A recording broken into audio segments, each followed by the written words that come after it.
zeer veel dank. Alsjeblieft. Mooie woorden.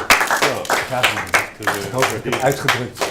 waardeer ik zeer. Mag ik even wat Heel graag. aantal dingen zeggen? Het is voor u. Zeer veel dank. Wat voor zaken lenen zich op dit moment voor een verwantschaponderzoek?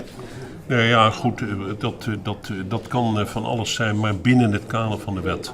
Ik ben er heel precies in, want dat zetten we ook niet voor alles in. Dat is natuurlijk duidelijk. En ik vind het ook passend om het nu even ook te laten bij het boek wat is gepresenteerd. En de oplossing van de vreselijke moord op Marianne Vaatstra.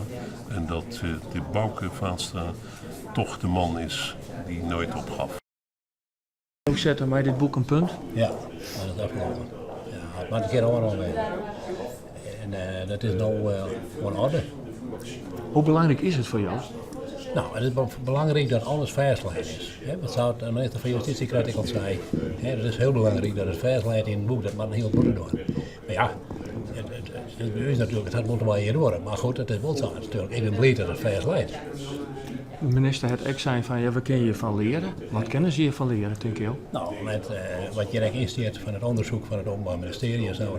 Maar het is wel, als ik zie minister zei krijg, het is wel 14 jaar geleden wat er toen gebeurd is. Hè. Ik bedoel, het is nog alle jaar uiteindelijk herhalen en verbeteren, vermoed ik hoor.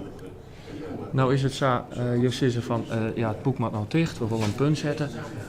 Je hebt 13, 14 hier ontziekje geweest. En nou dan? Ja, nou krijg ik rust hè, het hak al.